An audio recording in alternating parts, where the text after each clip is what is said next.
1월 13일 월요일입니다. 오늘은 창세기 29장 20절부터 30장 24절까지 말씀입니다. 야곱의 아내들과 하나님의 섭리라는 제목입니다.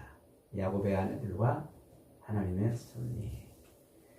야곱이 외삼촌 라반에게 그 둘째 딸 라헬을 자기 아내로 달라고 그랬습니다. 그래서 그 아내를 위해서 7년 동안 열심히 외삼촌을 섬겼습니다. 드디어 결혼식을 했습니다. 그리고 그날 첫날 밤을 가졌는데 이게 웬일입니까? 야곱이 첫날 밤을 가진 여인은 라헬이 아니라 언니 레아였습니다. 외삼촌에게 속은 걸 알고 야곱이 외삼촌에게 따졌습니다. 아니 외삼촌 이게 어떻게 된 일입니까? 이럴 수가 있습니까? 그러자 외삼촌 라반이 뭐라고 그럽니까? 우리 동네에서는 이게 관습이다. 네가 둘째도 네 아내로 삼고 싶거든 7년을 나한테 더 섬겨라. 그러면서 이제 라헬을 야곱의 아내로 삼게 이렇게 만들어주죠. 그래서 7일 동안 또 같이 일을 하고서 7년을 섬기면서 드디어 본격적으로 이제 라헬의 아내, 야곱의 아내들이 자식을 낳기 시작한다. 이게 오늘 본문의 내용입니다. 이렇게 두 자매를 한꺼번에 한날 한시에 아내로 삼은 그 야곱의 가정은 행복하고 아주 즐겁고 하나님의 은혜가 넘치는 그런 가정이 아니라 서로 시기하고 질투하고 싸우고 서로 갈등을 일으키는 그런 가정이 되었습니다. 레아는 자신이 야곱에게 사랑받지 못한다는 사실 때문에 늘 괴로워했고, 라헬은 사랑을 받고 있지만 자식이 없는 것을 인해서 또 고통스러워했습니다. 그렇게 서로 갈등하고 있는데 하나님께서 누구의 태를 먼저 여셨어요? 레아의 태를 여셨습니다. 그래서 레아가 사랑받지 못하고 고통 가운데 있구나 하는 것을 아시고서는 그에게 첫째 아들을 주시죠. 르우벤이라 이름을 붙였습니다. 그것은 보라 아들이라 이런 뜻도 있고 하나님이 내 고통을 아셨다 이런 의미도 있어요. 그렇게 첫째를 시작으로 해서 둘째 시므온, 셋째 레위, 넷째 유다까지 이렇게 해서 줄줄이 4명의 자녀를 출산을 합니다. 이렇게 네 아들의 이름에는 레아의 그 심정이 야곱에게 사랑받지 못하고 이렇게 비루한 삶, 그래서 동생한테 눌려 비천한 삶을 사는 그런 레아의 삶의 심경이 고스란히 담겨 있는 그런 이름입니다. 야곱의 사랑을 받지 못해서 서러운 인생, 동생한테 눌려서 비루한 인생을 살 수밖에 없던 그 레아에게 하나님이 은혜를 베풀어 주신 거예요. 그러자 이 언니에 대한 시기심과 경쟁의식으로 가득 찼던 라헬이 자신에게 아이가 없다는 것 때문에 야곱에게 한판 시비를 겁니다. 그러면서 나한테 아이를 낳게 하지 않으면 내가 죽어버리겠다 하고 큰 싸움을 벌이죠. 그러자 야곱이 그 시비에 대해서 뭐라고 얘기합니까? 내가 하나님이냐? 자식은 하나님이 주시는 거지 내가 무슨 재주로 하나님을 대신할 수 있겠느냐? 이런 놀라운 고백을 해요. 이 고백이 오늘 이 본문 전체를 이끌어가고 있는 본문의 숨은 내용입니다. 하나님이 자식은 하나님이 주신다는 겁니다. 이에 라헬은 자기 몸중 비라를 야곱에게 주어서 대리 출산을 시키죠. 그래서 이 비라는 야곱과의 사이에서 두 아들을 낳아요. 단과 납달리. 단은 내 억울함을 하나님이 풀어주셨다 그런 의미고, 또 납달리는 내가 싸워서 이겼다 이런 의미입니다. 그러니까 이 라헬은 아마 언니가 아이를 낳은 것 때문에 고통스러워하던 그것을 하나님이 풀어주시고 자기를 언니보다 이기게 했다 아마 이런 생각을 갖고 있었던 것 같아요.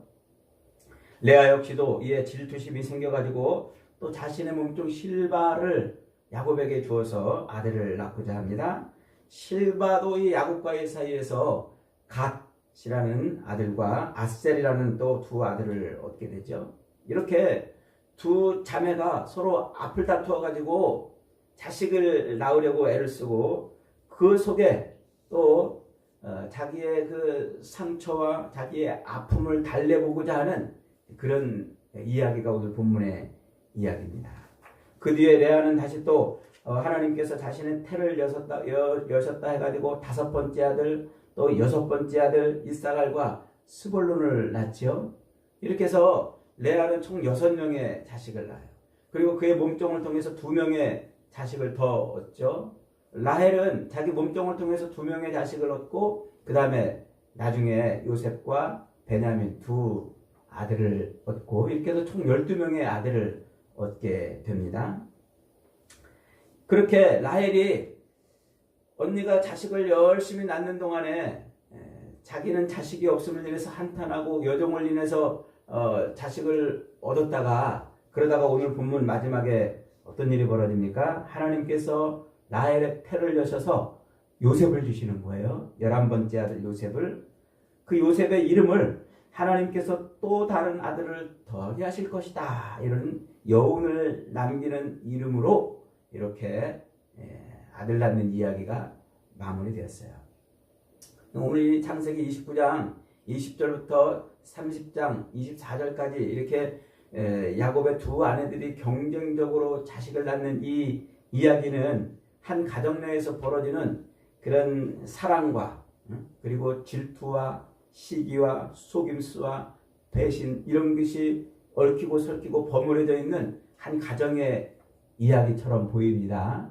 그런데 이 이야기 속에는 아주 중요한 것을 우리에게 가르쳐 주고 있습니다. 첫째로 하나님의 그 언약의 백성이라 할지라도 약속의 백성이라 할지라도 여전히 죄의 영향력 아래 붙들려 산다는 거예요.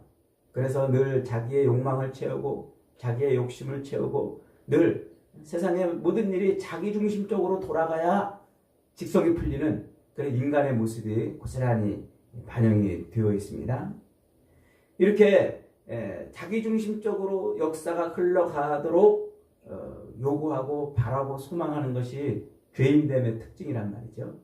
그런 죄인을 불러서 하나님이 어떻게 하시는 거예요? 하나님의 뜻을 이루어 가세요.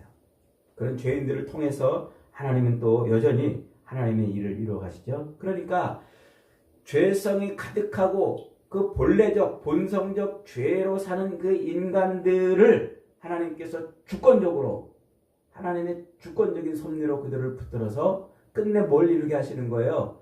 하나님이 원하시는 것을 이루는 그런 일을 하신다. 이게 하나님의 구원이라는 거예요. 이게 세상 모든 역사를 주물러가고 이끌어가시는 하나님의 구원 역사고 하나님의 섭리라 이렇게 지금 말하는 거예요. 곱고 아리따운 라헬에 비해서 레아는 시력도 좋지 않았고 그리고 남편에게 한 번도 제대로 사랑을 받지 못했습니다. 본문을 가만히 자세히 들여다보면은 주로 이 레아가 야곱과 동침을 하게 되는 것은 라헬이 야곱과 싸우거나 혹은 어떤 이유로 그렇게 된 것이지 레아가 사랑을 받아서 그렇게 동침한 것이 아니라는 것을 알 수가 있습니다. 이 부부관계의 주도권은 항상 라헬에게 있었어요. 레아는 아주 그저 비천하고 남편에게 사랑도 받지 못하고 동생에게 구박만 받는 그런 정말 어떻게 보면 여자의 일생으로 본다면은 기가 막힌 아주 처참한 비루한 인생이 아닐 수가 없다는 것이죠. 그럼에도 불구하고 레아는 자기 남편과 함께함으로 인해서 자식을 계속 얻습니다. 그리고 그 자식들 중에서 얻은 자식들 중에서 어떤 일이 벌어지냐면 넷째 아들인 유다가 나와요. 그 유다의 후손으로 예수 그리스도가 탄생하는 거예요. 그러니까 레아는 정말 남편에게 사랑도 받지 못했고 또 동생에게 구박을 받고 지천을 먹는 그런 비루한 그런 아주 고통스러운 삶을 살았지만 그의 인생에서 어떤 일이 벌어지냐면 약속의 이 여자의 후손으로 오시는 약속의 씨가 나오는 그런 놀라운 자식을 낳게 되는 것이죠. 유다의 후손으로 예수 그리스도가 태어나는 이런 이야기, 이 이야기를 통해서 지금 성경이 말해주고 싶은 게 뭐냐면 하나님이 사랑받지 못하는 인생을 들어서 하나님의 역사를 이룬다 하는 것을 지금 보여주는 거예요. 사랑받지 못하고 비참한 삶을 살았던 그 여인에게서 예수 그리스도가 나오는 이 그림은 바로 버림받은 여자, 곧 교회에서 탄생되는 하나님의 아들 예수 그리스도를 설명하기 위한 그림이 되는 거예요.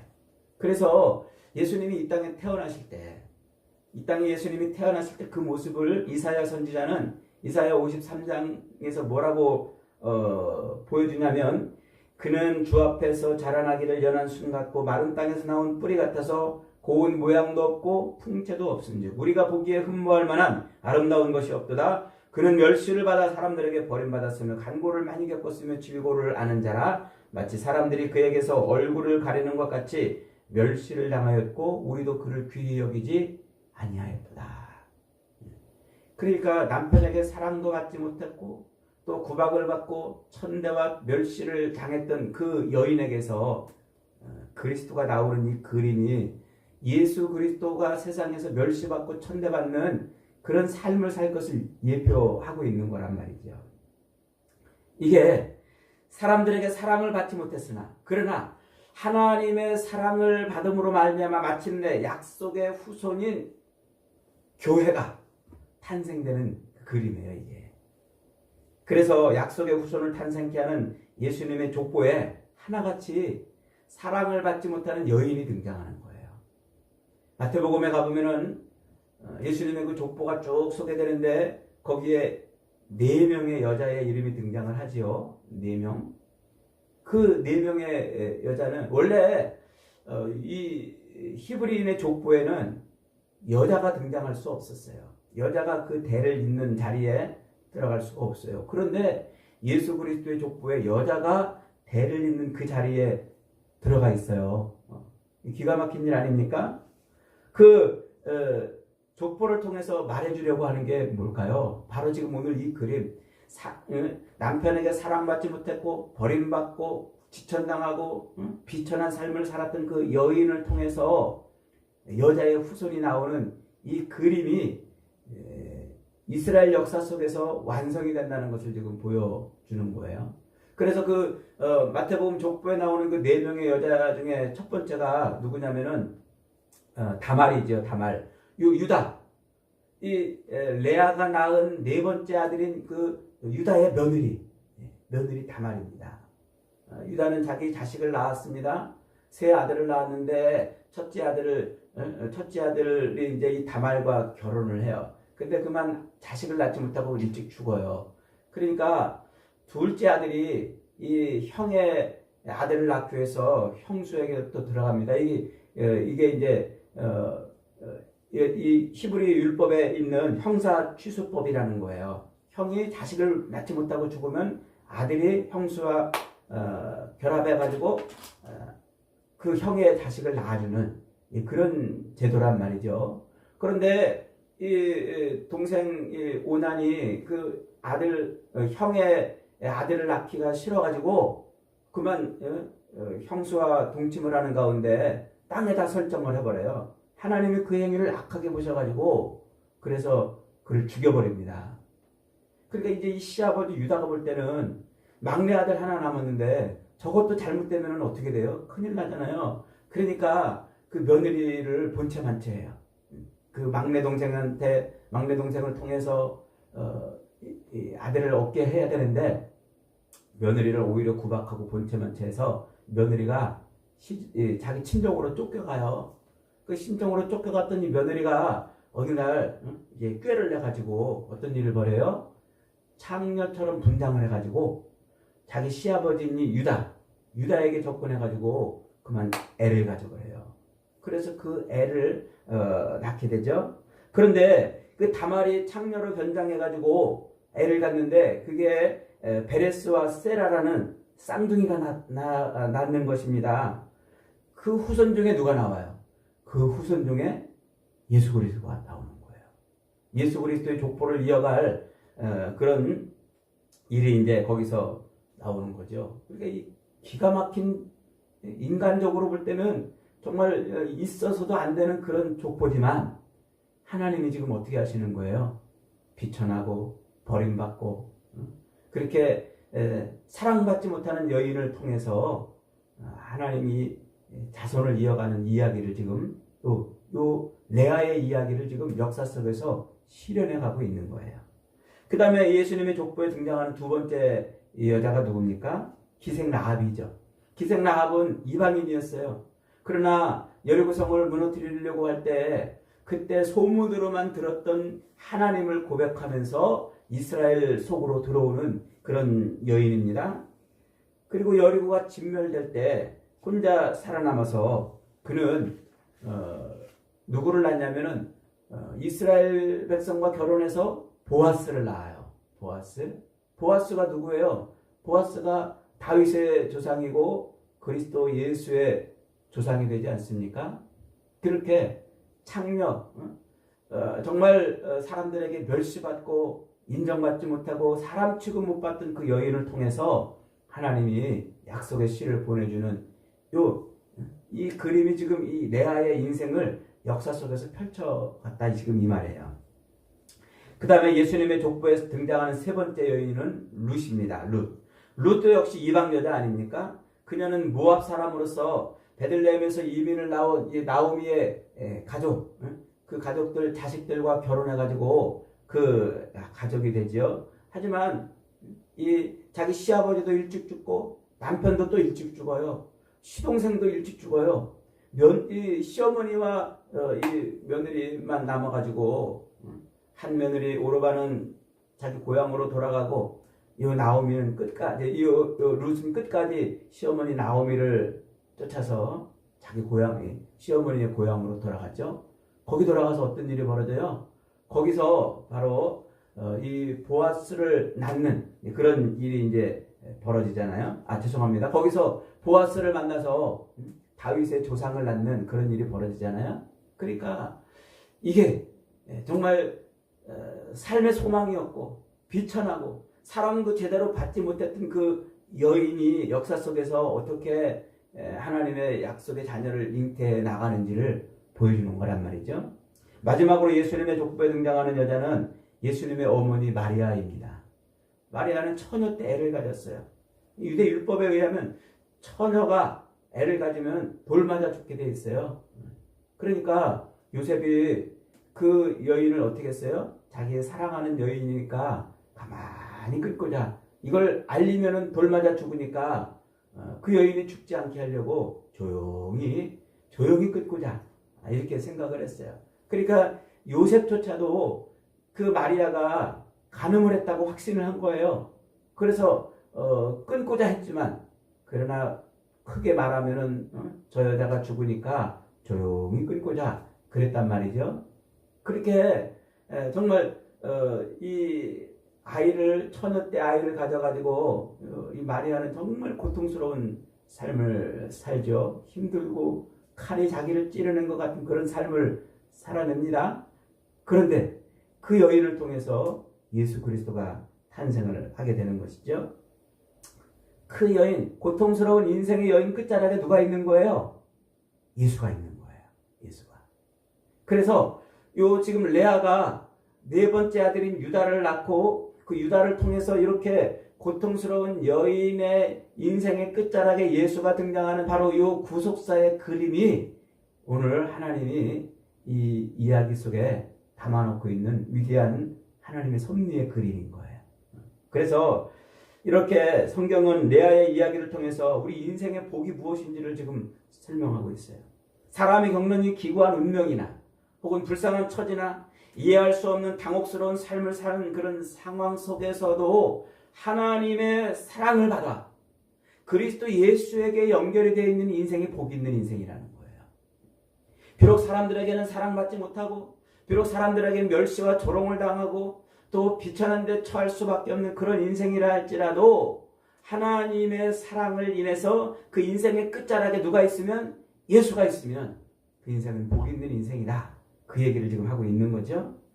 그러니까 인생은 그 끝자락이 누구와 연결이 되어 있어야 한다고요? 예수와 연결이 되어 있어야 한다. 한번 따라합시다. 인생은 그 끝자락이 예수로 연결되어 있어야 한다. 이게 우리 인생의 복이란 말이에요. 이게 인생의 복. 예수 그리스도에게서 끊어진 상태가 되면 이 세상에 어떤 것을 소유한다 할지라도, 자기를 사랑해주는 그것을 통째로 가지고 있다 할지라도 그 인생은 별 볼 일 없는 인생인 거예요. 우리 인생은 이 땅에서 내가 원하고 내가 바라는 것을 다 움켜쥐고 있다 할지라도 그 인생의 끝자락이 예수에게서 끊어져 있는 인생은 아무것도 아닌 인생이에요. 여러분, 그러므로 우리가 이 땅을 살 때 세상 것 가지고 일희일비하면 안 돼요. 세상 것을 인해서 그것을 기뻐하고 즐거워하거나 혹은 세상 것을 얻지 못했다고 기죽거나 혹은 주눅들 필요가 없다는 것이죠. 내 모든 인생은 항상 누구와 연결이 되어 있어야 한다고요? 그리스도 예수와, 예수님과 연결이 되어 있는 인생이 되면은 하나님의 섭리대로 산 인생이 되는 거예요.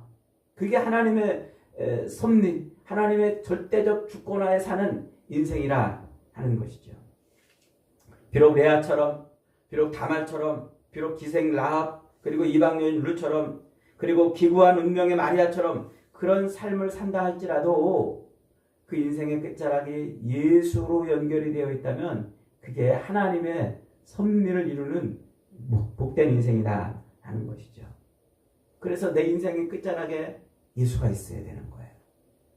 이 땅에서 사랑을 받고 내가 원하는 것을 다 움켜쥐고 산다 할지라도 그 인생의 끝자락에 예수가 없다면 별 볼 일 없는 인생이 되는 겁니다.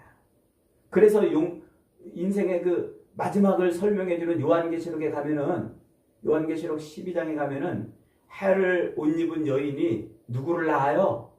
예수를 낳는단 말이에요. 해를 옷 입은 여인이 사탄, 마귀, 자기가 낳은 아기를 낼름집어 삼키려고 입을 벌리고 있는 그 마귀 앞에서 진통을 하다가 끝내 낳는데 그 아이가 누굽니까? 장차 철장으로 만국을 다스릴 예수를 낳잖아요.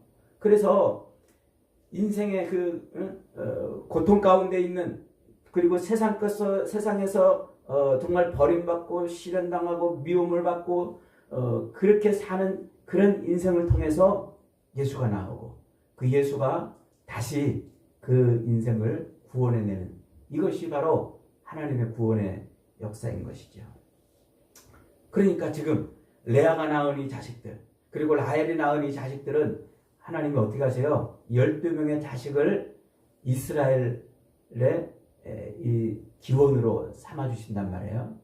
그래서 이렇게 막 시기와 질투와 또 서로 미워하고 갈등하는 가운데 낳은 그 자식들을 통해서 하나님은 이스라엘의 기원을 삼아주시는 겁니다. 여러분, 세상 모든 만물에 자기 스스로 생긴 것은 하나도 없어요. 세상에 있는 존재하는 모든 것들은 다 하나님이 계획하시고 만들어 놓은 것들이에요. 우리 인간이 욕망으로 막 만들어지는 것 같아도 그것을 통해서 하나님은 또 일을 하시는 거예요. 그래서 만물이 주에게서 나오고 만물이 주로 말미암고 만물이 주에게로 돌아간다고 사도 바울은 그렇게 놀라운 고백을 하고 있지 않습니까? 장차 하나님께서 우리에게 주실 새하늘과 이 새 땅, 하나님의 그 놀라운 영광도 다 그리스도 예수로 통하고 예수로 말미암는 거예요. 그래서 우리 인생이 예수와 연결이 되어 있어야만 된다는 겁니다. 여러분, 지금도 하나님은 살아계신 줄 믿습니다. 우리가 욕망하고 욕심하는 그런 모든 것을 통해서 하나님은 우리 인생이 그리스도에게로 연결되기를 그렇게 일하고 계시는 거예요. 오늘도 저와 여러분의 인생이 세상 것 다 가져도 그리스도에게서 끊어지는 인생이 아니라, 비록 사랑받지 못하고 비록 비천한 삶을 산다 할지라도 그리스도에게로 연결되는 그런 인생이 되기를 축복합니다. 그래서 하나님의 영광을 누리는 섭리의 인생들이 다 되시기를 주님의 이름으로 축복합니다. 아멘. 말씀 붙들고 기도합니다. 하나님,